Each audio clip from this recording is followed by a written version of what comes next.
back, guys. This is chapter 3 of this book, Hacking Kubernetes, Threat-Driven Analysis and Defense. And today we're going to be talking about container runtime isolation. But really, we're just going to be talking about isolating workloads in general. Okay, so let me preface this by saying we're going to get really sweaty. We're going to get really nerdy with this, okay? We're going to talk about stuff that, maybe it would be hard to sell at this moment within an organization, but it's still good to know about. And ultimately, when security is above everything else, we know that there's options, and we're going to talk about those options today. So when to consider, first actually I'd like to define the problem. So the problem that is discussed in this chapter and later a solution to it is an essential problem in cloud computing and just like the attack defense state of applications in the world. I don't know. And that's that when you let users run arbitrary input, so it could be a login form that leads to SQL injection. It could be a URL header that leads to XSS. Arbitrary input means that the client side isn't trusted. You put up a website, you shouldn't ultimately trust what people are going to do on that website. And when you live in a world like that, where everything is going to get hacked eventually, how do you say, no, this thing, it's really important, I don't want it to get hacked ever? How do you say that when, you don't know what vulnerabilities will exist in the future? You have an application, it runs a version of Linux. Someone develops a 0-day for that version of Linux. You're vulnerable for a period of time, and then it gets patched, and then it's over. You're not vulnerable anymore. That's the state of things right now. But this chapter talks about kind of a defense for the vulnerabilities that we haven't seen yet, which is sandboxing. It basically says, look, this computer, I know that things are going to happen to it. Sorry, this container, this pod, this container, this application. I know that it's running untrusted code or code that I trust, but with untrusted libraries, or an application that I trust, but with untrusted user input. It's running stuff. Bad things will happen to it. So let's just wrap it around in something. Let's just put a sandbox around it. And that way, if someone roots the application, they've rooted a sandbox essentially, and they have to do a lot more work in order to root the computer that is running this thing. Do you still have? Are you still following? I wish I could draw a diagram, but I'm too lazy to do the editing required. So just follow me. We have a bare metal computer, and then inside of it is a virtual machine, and then inside of that is a container. That's essentially what we're talking about in this chapter. But the virtual machine isn't like the kind that you would. It's not like it's not like the consumer kind that we use like when we want to try out a new operating system. It's something called a micro VM. So it's lightweight, and it's specifically a class of virtual machines that exist to be wrapped around things to secure them. So the issue / kind of hesitation with that is it's kind of like dev heavy or admin heavy. It's esoteric. It's not in widespread use. If you put it in production, it would be hard to find people to work on it unless you trained up your own team, and then, depending on the technology, maybe there's not a ton of documentation. It's advanced stuff. That's what I'm saying. It's bleeding edge. But let's imagine a world for a second where, all public-facing applications were run in containers, and all those containers were wrapped in micro VMs. Let's imagine that world for a second. That's a world where things, don't really get hacked all the way. Or it's like to have a really devastating root vulnerability in a world like that.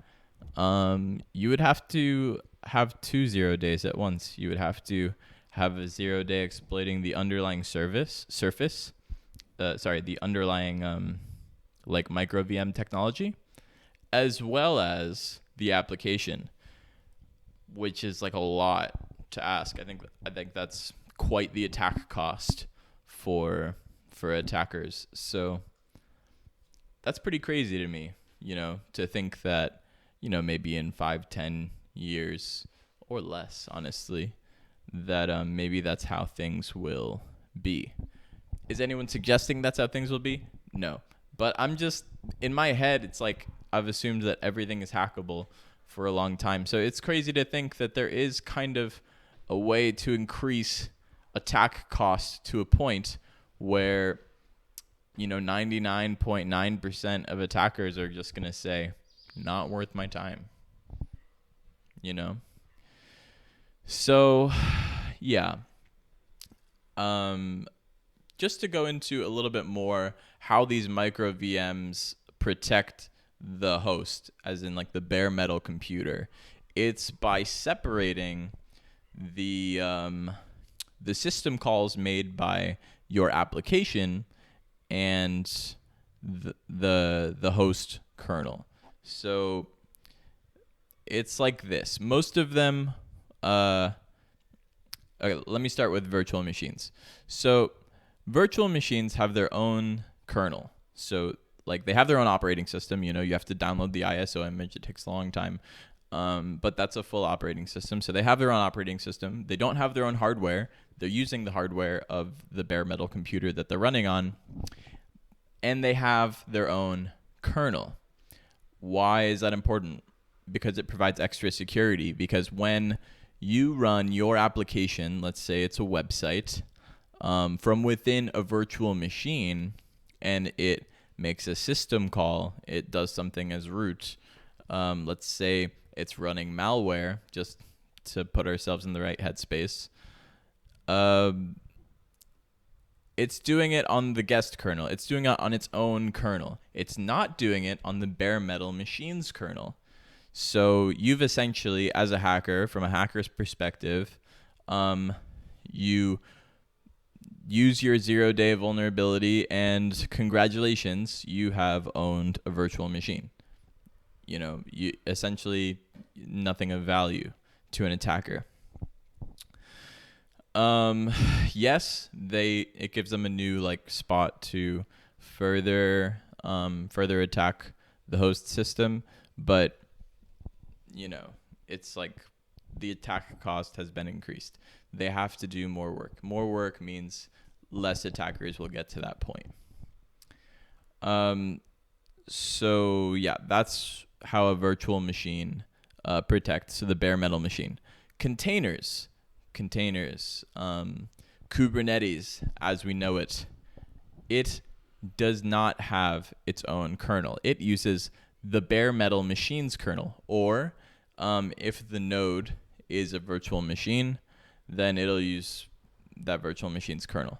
But that's less common, I think, because virtual machines are slow. So yeah, that's to say that when you have an application, so the same scenario, you have an application, it accidentally runs malware that gives it access to system calls. Those system calls are going to be running on the bare metal machine. That's bad. You don't want that. Especially if that bare metal machine is running, your Kubernetes node. That leads to, node takeover, which can lead to cluster takeover. That's what we don't want. Yeah, I don't know. That's pretty much what this chapter is about.